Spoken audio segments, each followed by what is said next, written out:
ಕೇರಳದ ವಯನಾಡು ಭಾಗದಲ್ಲಿ ನಿರಂತರವಾಗಿ ಸುರಿತಾ ಇರುವಂತಹ ಮಳೆಯ ಪರಿಣಾಮ ನೇರವಾಗಿ ಕಬಿನಿ ಜಲಾಶಯಕ್ಕೆ ದೊಡ್ಡ ಪ್ರಮಾಣದಲ್ಲಿ ನೀರು ಹರಿದು ಬರ್ತಾ ಇದೆ. ಕಾವೇರಿ ಹಾಗೂ ಅದರ ಉಪನದಿಗಳು ಕಪಿಲ ಇರಬಹುದು, ಹೇಮಾವತಿ ಇರಬಹುದು, ಎಲ್ಲ ಕೂಡ ಬೋರ್ಗರಿತಾ ಇದೆ. ಶ್ರೀಕಂಠೇಶ್ವರನ ಸ್ನಾನಘಟ್ಟ ಮೂಡಿಕಟ್ಟೆ ಸಂಪೂರ್ಣವಾಗಿ ಮುಳುಗಡೆ ಆಗಿದೆ. ಕಪಿಲಾ ನದಿ ರಭಸವಾಗಿ ಹರಿತಾ ಇರೋ ಹಿನ್ನೆಲೆಯಲ್ಲಿ ನದಿಗೆ ಭಕ್ತರು ಇಳಿಯದಂತೆ ಆಡಳಿತ ಮಂಡಳಿ ಹಾಗೂ ಜಿಲ್ಲಾಡಳಿತ ಎರಡೂ ಕೂಡ ಮುನ್ನೆಚ್ಚರಿಕೆಯನ್ನು ವಹಿಸಿದ್ದು ಬ್ಯಾರಿಕೇಡನ್ನು ಅಳವಡಿಸಿ ಪೊಲೀಸ್ ಸಿಬ್ಬಂದಿಯನ್ನ ಅಲ್ಲಿ ಪೆಟ್ರೋಲಿಂಗ್ ವಿಚಾರವಾಗಿ ನಿಯೋಜನೆ ಮಾಡಿದೆ. ಜೊತೆಗೆ ದಾಸೋಹ ಭವನದ ಆವರಣಕ್ಕೂ ನೀರು ನುಗ್ಗಿದ್ದು ಭಕ್ತರಿಗೆ ತೊಂದರೆ ತಾತ್ಕಾಲಿಕವಾಗಿ ಉಂಟಾಗಿದೆ.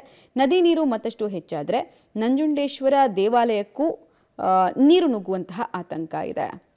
ಕೇರಳದ ವಯನಾಡು ಭಾಗದಲ್ಲಿ ಭಾರಿ ಮಳೆ ಆಗ್ತಾ ಇರುವಂಥ ಹಿನ್ನೆಲೆಯಲ್ಲಿ ಕಪಿಲಾ ನದಿ ತೀರದಲ್ಲಿ ಕೂಡ ಪ್ರವಾಹ ಭೀತಿ ಉಂಟಾಗ್ತಾ ಇರುವಂಥದ್ದು. ಯಾಕೆಂದರೆ ಕಬಿನಿ ಜಲಾಶಯಕ್ಕೆ ಹೆಚ್ಚಿನ ಪ್ರಮಾಣದ ಒಳಹರಿವು ಬರ್ತಾ ಇರುವಂಥ ಹಿನ್ನೆಲೆಯಲ್ಲಿ ಡ್ಯಾಮ್ನಿಂದ ಸುಮಾರು 80,000 ಕ್ಯೂಸೆಕ್ಸ್ ನೀರನ್ನು ಹೊರಹರಿವು ಬಿಡಲಾಗಿದೆ. ಹಾಗಾಗಿ ನದಿ ಪಾತ್ರದಲ್ಲಿ ಪ್ರವಾಹ ಭೀತಿ ಉಂಟಾಗಿರುವಂಥದ್ದು. ಜೊತೆಗೆ ನಂಜುಂಡೇಶ್ವರಿಗೂ ಕೂಡ ಜಲದಿಗ್ಬಂಧನದ ಭೀತಿ ಎದುರಾಗಿದೆ.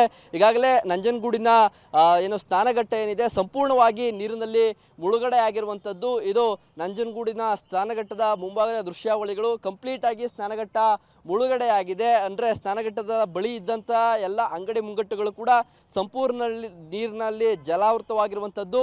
ಜೊತೆಗೆ ಸಾಕಷ್ಟು ದೇವಾಲಯಗಳೇನು ನದಿ ಪಾತ್ರದಲ್ಲಿದ್ವು ಎಲ್ಲ ದೇವಾಲಯಗಳು ಕೂಡ ಸಂಪೂರ್ಣವಾಗಿ ಮುಳುಗಡೆಯಾಗಿವೆ. ಸಾಕಷ್ಟು ಸಾವಿರಾರು ಪ್ರವಾಸಿಗರು ಜೊತೆಗೆ ಭಕ್ತರು ಕೂಡ ನಂಜುಂಡೇಶ್ವರನ ದರ್ಶನಕ್ಕೆ ಬರ್ತಾ ಇದ್ರು. ಎಲ್ಲರೂ ಕೂಡ ಕಪಿಲಾ ನದಿಯನ್ನು ಸ್ನಾನ ಮಾಡಿಕೊಂಡು ದೇವಸ್ಥಾನಕ್ಕೆ ಹೋಗ್ತಾ ಇದ್ರು. ಆದರೆ ಇದೀಗ ಪ್ರವಾಹ ಹೆಚ್ಚಾಗಿರುವಂಥ ಹಿನ್ನೆಲೆಯಲ್ಲಿ ಸಾರ್ವಜನಿಕರ ನಿರ್ಬಂಧವನ್ನು ಕೂಡ ಇದಕ್ಕೆ ಏರಲಾಗಿರುವಂಥದ್ದು. ಆ ದೃಶ್ಯಗಳಲ್ಲಿ ನೋಡ್ತಾ ಇರ್ಬೋದು. ಅಂದರೆ ಸ್ನಾನದ ಒಂದಷ್ಟು ಕೊಠಡಿಗಳೇನಿದ್ದೋ ಎಲ್ಲ ಕೊಠಡಿಗಳು ಕೂಡ ಈಗ ಸಂಪೂರ್ಣವಾಗಿ ನೀರಿನಲ್ಲಿ ಮುಳುಗಡೆ ಆಗಿವೆ.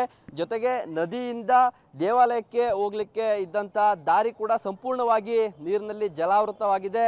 ಹಾಗಾಗಿ ಬ್ಯಾರಿಕೇಡ್ಗಳನ್ನು ಹಾಕಿ ಇಲ್ಲಿ ಯಾವುದೇ ಸಾರ್ವಜನಿಕರು ಕೂಡ ಸುಳಿಯದಂತೆ ಪೊಲೀಸರು ಎಚ್ಚರಿಕೆಯನ್ನು ವಹಿಸಿದ್ದಾರೆ. ಜೊತೆಗೆ ಈ ಒಂದು ಜಾಗದ ಮೂಲಕ ಹರಿದು ಹೋಗುವಂಥ ನೀರು ದೇವಾಲಯದ ದಾಸೋಹ ಭವನ ಏನಿದೆ ದಾಸೋಹ ಭವನದಕ್ಕೂ ಕೂಡ ಹೆಚ್ಚು ಪ್ರಮಾಣದಲ್ಲಿ ನೀರು ನುಗ್ಗಿರುವಂಥದ್ದು. ಹಾಗಾಗಿ ನಂಜುಂಡೇಶ್ವರನಿಗೂ ಕೂಡ ಜಲದಿಗ್ಬಂಧನದ ಭೀತಿ ಎದುರಾಗಿದೆ.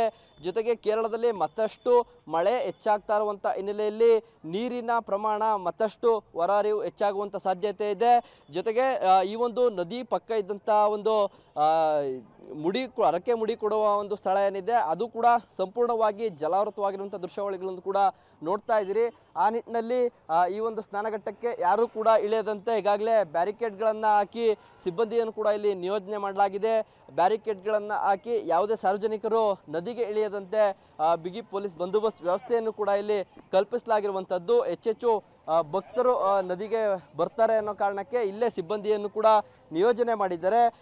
ಮತ್ತಷ್ಟು ಜಲ ದಿಗ್ಬಂಧನದ ಭೀತಿ ನಂಜನಗೂಡಿನಲ್ಲಿ ಹೆಚ್ಚಾಗಿರುವಂಥದ್ದು. ಯಾಕೆಂದರೆ ಕೇರಳದಲ್ಲಿ ಇನ್ನೂ 4 ರಿಂದ 5 ದಿನಗಳ ಕಾಲ ಭಾರಿ ಮಳೆ ಮುನ್ಸೂಚನೆ ನೀಡಿರುವಂಥ ಹಿನ್ನೆಲೆಯಲ್ಲಿ ಎಲ್ಲವೂ ಕೂಡ ಕಬಿನಿ ಡ್ಯಾಮ್ಗೆ ಒಳಹರಿವಿನ ಪ್ರಮಾಣ ಹೆಚ್ಚಾಗಿ ಹಾಗಾಗಿ ಡ್ಯಾಮ್ನಿಂದ ಹೊರಹರಿವು ಮತ್ತಷ್ಟು ಹೆಚ್ಚಾಗುವಂಥ ಸಾಧ್ಯತೆ ಇದೆ. ಕ್ಷಣಕ್ಕೂ ಕೂಡ ಇಲ್ಲಿ ಪ್ರವಾಹದ ಭೀತಿ ಹೆಚ್ಚಾಗ್ತಾ ಇದೆ.